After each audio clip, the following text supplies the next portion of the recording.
తెలంగాణలో తొలి విడత విజయ్ భేరి యాత్ర విజయవంతం కావడంతో ఫుల్ జోష్లో ఉన్న కాంగ్రెస్ రెండో విడతను గ్రాండ్గా ప్రారంభించారు. కాంగ్రెస్ బస్సు యాత్రకు చీమల పుట్టల జనం బారులు తీరారు. రెండో విడత విజయ్ భేరి బస్సు యాత్ర తాండూరులో ప్రారంభమైంది. ముఖ్య అతిథిగా డీకే శివకుమార్ పాల్గొన్నారు. ఆయన్ను భారీ గజమాలతో సత్కరించారు స్థానిక కాంగ్రెస్ నాయకులు.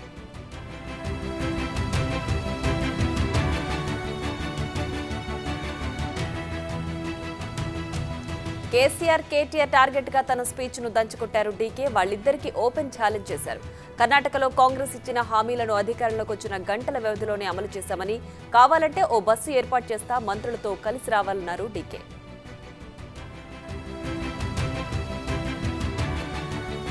తెలంగాణలో ఇచ్చిన 6 గ్యారంటీల్ని 100కు 100% అమలు చేస్తామన్నారు డీకే శివకుమార్. ఆయన బిగ్ టీవీతో ఎక్స్క్లూజివ్ గా మాట్లాడారు. డిసెంబర్ 9 నుంచి 6 గ్యారంటీలను రాష్ట్రంలో అమలు చేస్తామని స్పష్టం చేశారు. కేసీఆర్, కేటీఆర్ ఇద్దరు ఫామ్ హౌస్ లో రెస్ట్ తీసుకోవాల్సిందే అన్నారు. టీపీసీసీ చీఫ్ రేవంత్ రెడ్డి కూడా కేసీఆర్ పై విమర్శనాస్త్రాలు సంధించారు. ఓడిపోయాక ఫామ్ హౌస్ లో రెస్ట్ తీసుకుంటామంటే కుదరదన్నారు. తిన్న 1,00,000 కోట్లు కక్కిస్తామన్నారు. ఓటమి భయం పట్టుకుంది కాబట్టే కేసీఆర్ అదో రకంగా మాట్లాడుతున్నారన్నారు రేవంత్ రెడ్డి.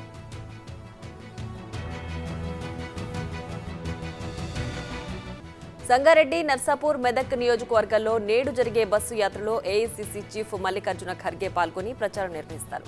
సోమవారం జనగామ, ఆలేరు, భువనగిరి నియోజకవర్గాల్లో, మంగళవారం నాగార్జున సాగర్, కొల్లాపూర్, బుధవారం జడ్చర్ల, షాద్నగర్, గురువారం మేడ్చల్, కుత్బుల్లాపూర్, మల్కాజ్గిరి నియోజకవర్గాల్లో యాత్ర జరగనుంది. ఎన్నో ఎలక్షన్లు ఎదుర్కొన్నా ఇప్పుడు మాత్రం గ్రౌండ్లో రియాలిటీ మరోలా ఉండడంతో అలర్ట్ అవుతున్నారు కేసీఆర్. సర్వే ఏజెన్సీలు, ఇంటెలిజెన్స్ వర్గాలతో ఎప్పటికప్పుడు ప్రజాస్పందన ఎలా ఉందో అబ్జర్వ్ చేస్తున్నారు. ఇప్పటికే అభ్యర్థులను ప్రకటించిన కేసీఆర్ 8 మందికి తప్ప మిగతా వారికి బీఫామ్లు ఇచ్చేశారు. అందుకున్న వారు తీరు మార్చుకోకపోతే క్యాన్సిల్ చేస్తారంటూ వార్నింగ్ ఇస్తున్నారు. కర్ణాటకలో కాంగ్రెస్ ఇచ్చిన హామీలు అమలు కావడం లేదని, ఈ విషయాన్ని అక్కడికెళ్లి నిరూపిస్తారంటూ కేటీఆర్ చేసిన సవాల్ బూమరంగ్ అయింది.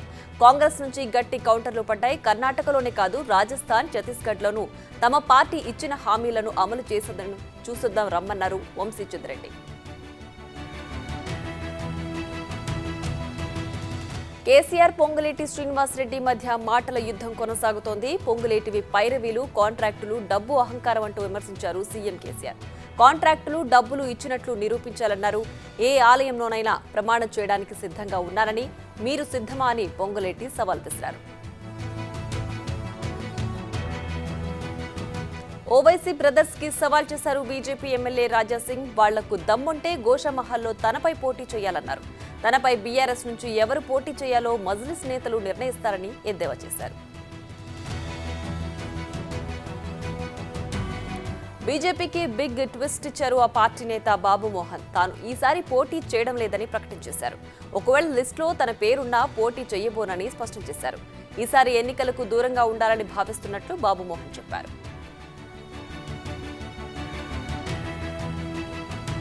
రాజమండ్రి సెంట్రల్ జైల్లో ఉంటున్న చంద్రబాబు ఆరోగ్యం బాగానే ఉందని వైద్యులు తెలిపారు. కోర్టు సూచన మేరకు ఆయన ఆరోగ్య పరిస్థితిపై బులెటిన్ను విడుదల చేశారు. ఆరోగ్య పరిస్థితి అన్ని రకాలుగా నిలకడగా ఉందని వైద్యులు పేర్కొన్నారు. బాబు ఆరోగ్యంపై టీడీపీ శ్రేణులు కొద్ది రోజులుగా ఆందోళన వ్యక్తం చేస్తున్నాయి. చంద్రబాబుపై మంత్రి సీదిరి అప్పలరాజు సంచలన వ్యాఖ్యలు చేశారు. ఆయన జైలులోనే ఉంటేనే రాష్ట్రానికి మంచిదని, లేకపోతే ముప్పు అని వ్యాఖ్యానించారు. చంద్రబాబుకు ప్రజల్లో పరపతి తగ్గిపోయిందని తెలిపారు. స్కిల్ డెవలప్మెంట్ కేసులో ఆయన తప్పు లేకపోతే బెయిల్ ఎందుకు కోరడం లేదని ప్రశ్నించారు. వైసీపీ నుంచి స్వాతంత్ర్యం కావాలంటున్న భువనేశ్వరికి ఎక్కడ ఇబ్బంది కలిగిందో చెప్పాలని మంత్రి బొత్స సత్యనారాయణ అన్నారు. రాష్ట్ర ప్రజలకు చెప్పిందే చేశాం, 4.5 చేసిందే చెప్తాం, అందుకే సామాజిక సాధికార యాత్ర చేపట్టామన్నారు బొత్స. హార్న్ కొట్టాడని ఆర్టీసీ డ్రైవర్పై మూకుమ్మడిగా దాడి చేసిన ఘటన నెల్లూరు జిల్లాలో జరిగింది. రోడ్డుకు అడ్డంగా పెట్టిన 2 వీలర్ తీయమని హార్న్ కొట్టడంతో కోపానికి వచ్చిన దుండగులు ఆర్టీసీ డ్రైవర్ను బస్సు వెనకాల వెంబడించి మరీ అడ్డుకున్నారు. బస్సులో నుంచి కిందకు దింపి పిడిగుద్దులు, తన్నులతో రెచ్చిపోయారు. విచక్షణ రహితంగా దాడి చేశారు. వారి దాడిలో డ్రైవర్ తీవ్ర అస్వస్థతకు గురయ్యాడు.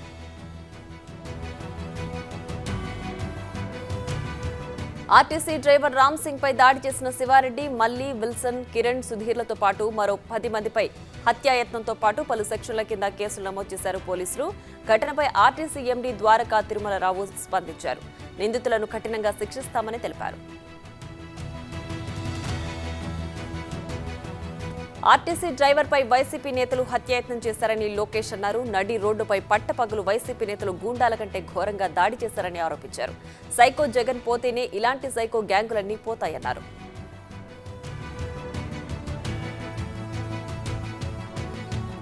సామాజిక సాధికారిక బస్సు యాత్రను నల్ల బ్యాడ్జీలతో అడ్డుకుంటామని లోకేష్ అన్నారని, అలా ఎవరైనా కనిపిస్తే తొక్కిపారేస్తామని మాజీ మంత్రి అనిల్ కుమార్ అన్నారు.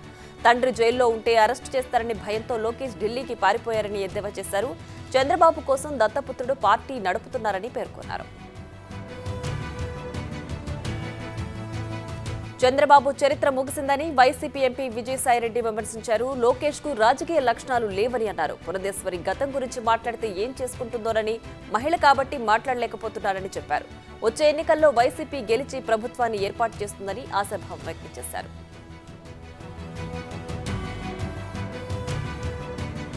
చంద్రగ్రహణం కారణంగా తిరుమల వెంకటేశ్వరుడి ఆలయ తలుపులను మూసివేశారు. ఇవాళ తెల్లవారుజామున 3:15 తలుపులు తెరిచారు. పుణ్యావచానం, శుద్ధి అనంతరం దర్శనాలకు అనుమతిచ్చారు. వెంగమాంబ అన్నదాన సత్రాన్ని కూడా ఉదయమే తెరిచారు.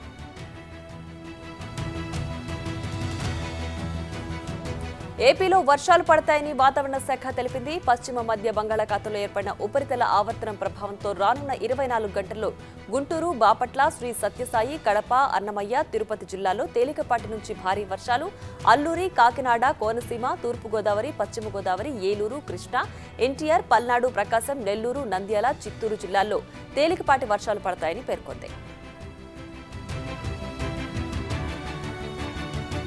10 ఏళ్ల క్రితం ఎలాంటి అధికార వాంఛ లేకుండా కేవలం తెలంగాణ ప్రజలపై ప్రేమతో సోనియా గాంధీ ప్రత్యేక రాష్ట్రాన్ని ఇచ్చారని డీకే శివకుమార్ అన్నారు.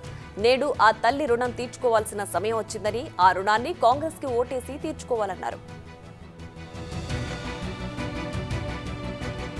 సీఎం కేసీఆర్ పై రేవంత్ రెడ్డి తీవ్ర విమర్శలు చేశారు. ఎల్హెచ్పీఎస్ అధ్యక్షుడు బెల్లయ్య నాయక్ టికెట్ అడిగితే తాను తప్పుగా మాట్లాడానని చెప్పడం సరికాదన్నారు. కేసీఆర్ తాగేసి ఏదేదో ఆరోపణలు చేస్తున్నారని, తాను ఆయనలా తాగుబోతుని కాదన్నారు రేవంత్. ఓడిపోతాననే భయంతోనే తనపై ఆరోపణలు చేస్తున్నారంటూ ఆగ్రహం వ్యక్తం చేశారు. కేసీఆర్ 10 ఏళ్లుగా తెలంగాణలో అధికారంలో ఉండి తన కుటుంబంలోని ప్రతి ఒక్కరికి పదవి ఇచ్చారని టీపీసీసీ ప్రెసిడెంట్ రేవంత్ రెడ్డి అన్నారు. కేటీఆర్ కొడుకు హిమాంశుకి ఇంకా వయసు రాలేదని, ఒకవేళ అతనికి కూడా వయసు వచ్చుంటే ఎమ్మెల్యేనో మంత్రినో చేసేవారని విమర్శించారు. కొడుకు 100 ఎకరాలు, తండ్రి 1000 ఎకరాల్లో ఫామ్ హౌస్లు కట్టుకున్నారు, కానీ తెలంగాణకు ఏమీ చేయలేదన్నారు. కాంగ్రెస్ పై మంత్రి హరీష్ రావు ఫైర్ అయ్యారు. తెలంగాణలో కాంగ్రెస్ పార్టీ ద్రోహుల చేతిలోకి వెళ్లిందని, అవినీతి పరుల పార్టీగా మారిందని విమర్శలు గుప్పించారు. నోటుకు ఓటు కేసులో పట్టపగలు దొరికిన దొంగ రేవంత్ రెడ్డి అంటూ తీవ్రంగా మండిపడ్డారు. 50 కోట్లు పెట్టి టీపీసీసీ పదవి రేవంత్ కొనుక్కున్నాడని ఆ పార్టీకి చెందిన నేతలే అంటున్నారన్నారు. ఉమ్మడి నల్గొండ జిల్లాలోని 12 స్థానాల్లో కాంగ్రెస్ గెలుపు ఖాయమని ఎంపీ కోమటిరెడ్డి వెంకటరెడ్డి ధీమా వ్యక్తం చేశారు. నాయకుల కోసం కాకుండా 4 కోట్ల మంది తెలంగాణ ప్రజల కోసం కాంగ్రెస్ ఉందన్నారు. ఒక్కసారి కాంగ్రెస్ పార్టీకి ఓటేస్తే 5 ఏళ్ల జనాల కోసం కష్టపడతామని తెలిపారు.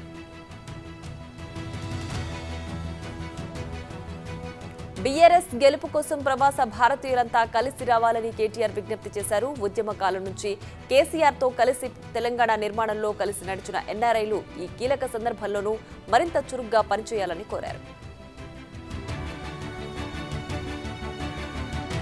కాంగ్రెస్ పార్టీ 100 మందికి టికెట్లిస్తే 101 ధర్నాలు అవుతున్నాయని మంత్రి హరీష్ రావు ఎద్దేవా చేశారు. టికెట్లు అమ్ముకుంటున్నారంటూ గాంధీ భవన్ పై రాళ్లు, ఇటుకలు విసురుతున్నారని తెలిపారు. అలాంటి వాళ్ల చేతిలో పెడితే రాష్ట్రాన్ని అమ్ముకుంటారని ఆరోపించారు.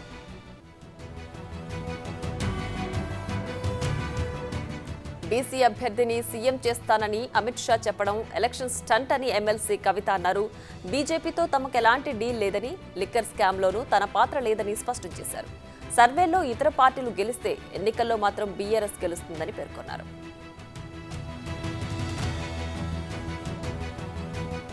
కామారెడ్డి మాస్టర్ ప్లాన్ ప్రతిపాదనను రద్దు చేసింది ప్రభుత్వం. మాస్టర్ ప్లాన్ ను రద్దు చేయాలని కామారెడ్డి రైతు జేఏసీ ప్రతినిధులు మంత్రి కేటీఆర్ ను కలిసి విజ్ఞప్తి చేయగా ఆయన ఇప్పటికే రద్దు చేశామని తెలిపారు.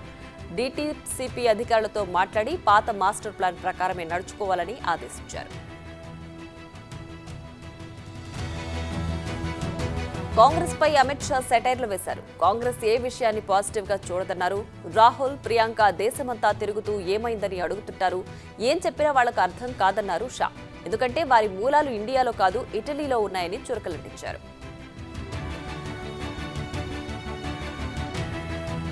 నేటి నుంచి ఆంధ్రప్రదేశ్లో టీడీపీ జనసేన సమన్వయ సమావేశాలు ప్రారంభం కానున్నాయి. ఇవాళ, రేపు, ఎల్లుండి ఉమ్మడి జిల్లాల వారీగా సమావేశాలు ఉండనున్నాయి. నేడు శ్రీకాకుళం, విజయనగరం, తూర్పుగోదావరి, అనంతపురం, ప్రకాశం జిల్లాల్లో సమావేశాలు జరగనున్నాయి.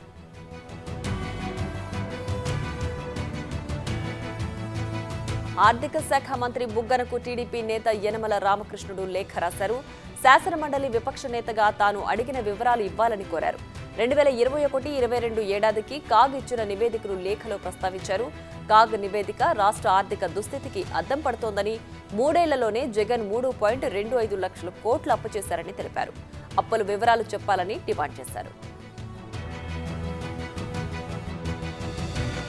చంద్రబాబుకు ప్రాణహాని ఉందని, ఆ విషయాన్ని వైసీపీ నేతలే చెబుతున్నారని టీడీపీ నేత లోకేష్ ఆరోపించారు. టీడీపీ అధికారంలో ఉండగా చంద్రబాబు పైసా కూడా అవినీతి చేయలేదని స్పష్టం చేశారు. తన తల్లి భువనేశ్వరి పైన కేసులు పెడతామని బెదిరిస్తున్నారని చెప్పారు. అవినీతి చేస్తే రుజువులు ప్రజల ముందు పెట్టాలని డిమాండ్ చేశారు.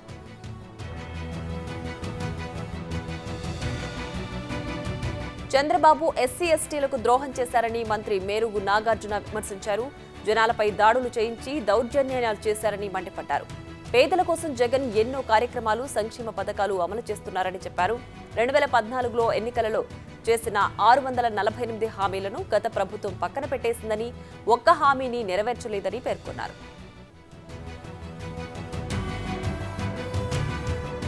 జగన్ ఎందుకు రావాలి, ఎందుకు కావాలని తెలిపేందుకు సామాజిక సాధికార యాత్ర నిర్వహిస్తున్నట్లు మంత్రి కారుమూరి నాగేశ్వరరావు తెలిపారు.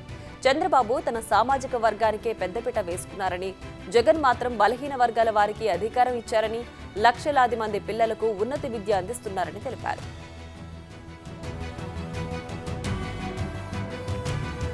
కళ్లు తెరిపిద్దాం పేరుతో మరో నిరసన కార్యక్రమానికి నారా లోకేష్ పిలుపునిచ్చారు. అరాచక పాలన సాగిస్తున్న జగన్ కు కళ్లు తెరిపిద్దాం. ఇవాళ రాత్రి 7 నుంచి 7 గంటల 5 నిమిషాల మధ్య కళ్లకు గంతలు కట్టుకుని ఇళ్ల వద్ద నినాదాలు చేయాలన్నారు. బాబుకు మద్దతుగా నిజం గెలవాలి అంటూ నినదించి ఫోటోలు, వీడియోలు షేర్ చేయాలని ట్విట్టర్ చేశారు.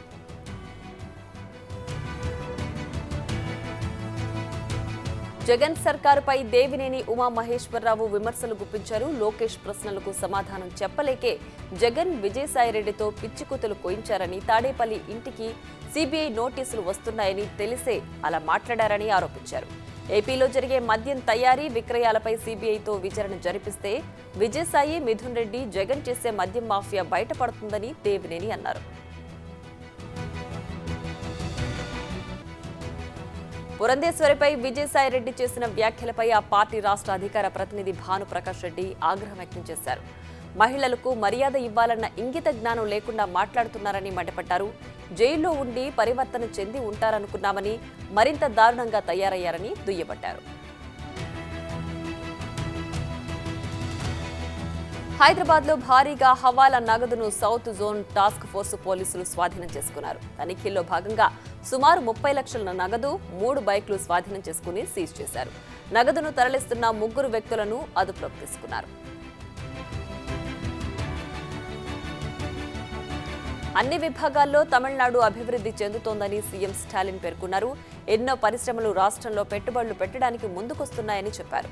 2024 జనవరిలో గ్లోబల్ ఇన్వెస్టర్స్ సమావేశం నిర్వహిస్తామని, అందులో వీలైనన్ని పరిశ్రమలు భాగం కావాలని కోరుతున్నానని వెల్లడించారు.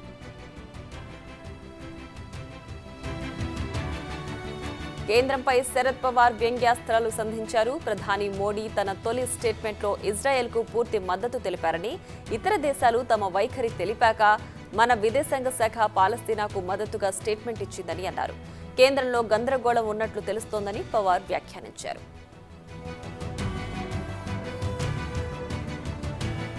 క్వాష్ ఫర్ క్వైరీ కేసుకు సంబంధించి టీఎంసీ ఎంపీ మహువా మైత్రాపై కేంద్ర మంత్రి అనురాగ్ ఠాకూర్ మండిపడ్డారు.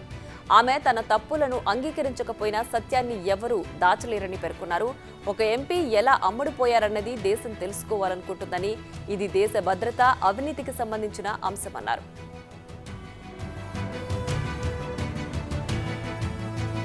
గత ప్రభుత్వాల నిర్లక్ష్యంతోనే మిజోరాంలో అభివృద్ధి జరగలేదన్నారు నడ్డా. మోదీ నాయకత్వంలో act east, look east policy ద్వారా ఈశాన్య భారతదేశం అభివృద్ధిలో పరుగులు పెడుతోందని, అదేవిధంగా తూర్పు రాష్ట్రాలు అభివృద్ధి చెందాలంటే అది బీజేపీతోనే సాధ్యమని తెలిపారు. వచ్చే ఎన్నికల్లో దేశ ప్రధానిగా మళ్లీ మోడీనే ఎన్నికవుతారని రాజ్నాథ్ సింగ్ ధీమా వ్యక్తం చేశారు. 2024 లోక్సభ ఎన్నికల్లో మోడీ రికార్డు బ్రేక్ చేస్తారని, మెజారిటీతో గెలుస్తారని అన్నారు. దేశ ప్రజల నమ్మకమంతా మోదీతోనే ఉందని తాను చెప్పడం కాదు, చాలా మంది రాజకీయ నిపుణులు కూడా మళ్లీ మోడీనే వస్తారని చెబుతున్నారని వివరించారు.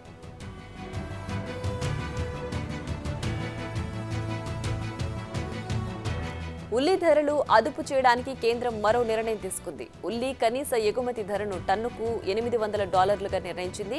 డిసెంబర్ 31 వరకు ఈ నిర్ణయం అమల్లో ఉంటుందని కేంద్రం తెలిపింది. దేశీయంగా ఉల్లి అందుబాటులో ఉంచడంతో పాటు ధరలు అదుపునకు ఈ నిర్ణయం తీసుకుంది. తాను ప్రధాని మోడీలా అబద్ధపు హామీలు ఇవ్వనన్నారు కాంగ్రెస్ అగ్రనేత రాహుల్ గాంధీ.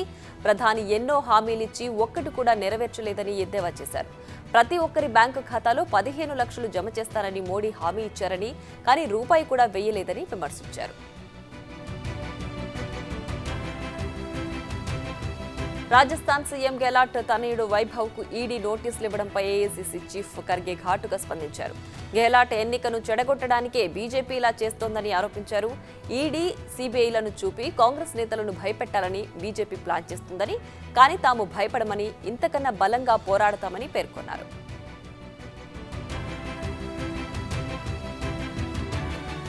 గాజాపై ఇజ్రాయెల్ చేస్తున్న దాడికి వ్యతిరేకంగా ఐక్యరాజ్య సమితిలో ప్రవేశపెట్టిన తీర్మానంపై ఓటింగ్కు భారత్ గైర్హాజరుపై ప్రియాంక మండిపడ్డారు. అహింస, సత్యం అనే సిద్ధాంతాల పునాదుల మీదే భారతదేశం ఆవిష్కృతమైందని, దేశానికి భిన్నంగా మోడీ సర్కార్ వ్యవహరించిందంటూ ఆమె ట్వీట్ చేశారు.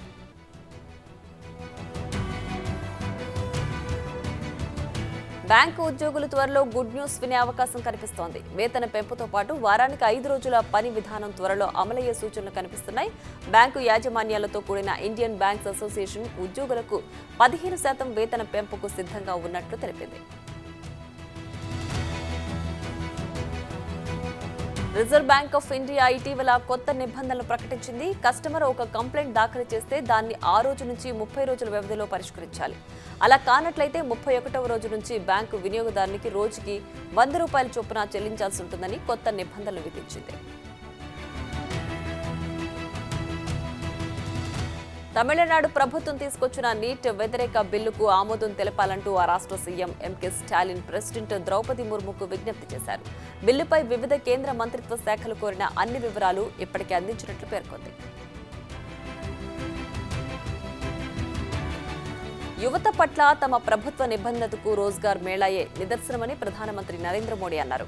తమ ప్రభుత్వం యువత భవిష్యత్తును దృష్టిలో ఉంచుకుని మిషన్ మోడ్లో పనిచేస్తోందని, అపాయింట్మెంట్ లెటర్లను పంపిణీ చేయడమే కాకుండా వ్యవస్థను కూడా పారదర్శకంగా చేశామన్నారు మోడీ.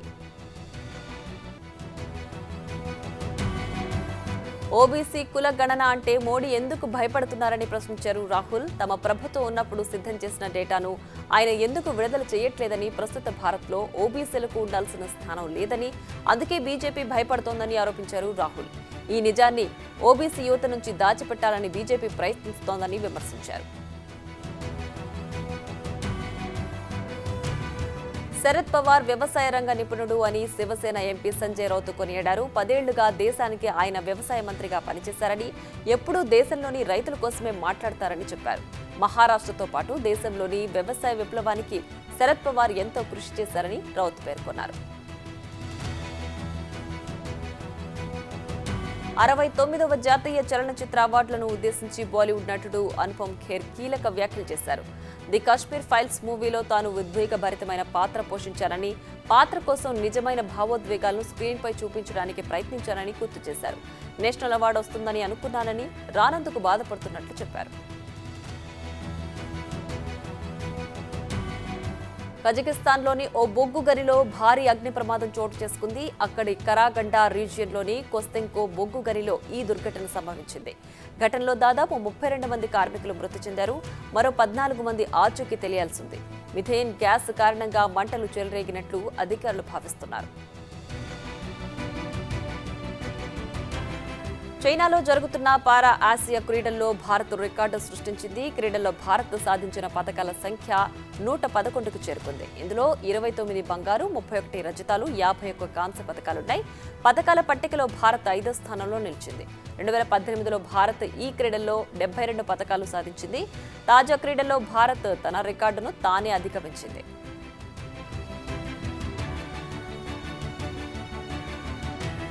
నెదర్లాండ్స్ జట్టు మరో విజయం సాధించింది. ప్రతిసారి పెద్ద జట్లకు షాక్ ఇచ్చే పసికున్న బంగ్లాకు పెద్ద షాక్ ఇచ్చింది. 230 పరుగుల లక్ష్యంతో బరిలోకి దిగిన బంగ్లా 42.2 ఓవర్లలో కేవలం 142 పరుగులు మాత్రమే చేసింది. నెదర్లాండ్స్ బౌలర్లలో మెకరన్ 4 వికెట్లతో సత్తా చాటాడు. బంగ్లా ఇన్నింగ్స్లో మిరాజ్ 35 టాప్ స్కోరర్గా ఉన్నాడు.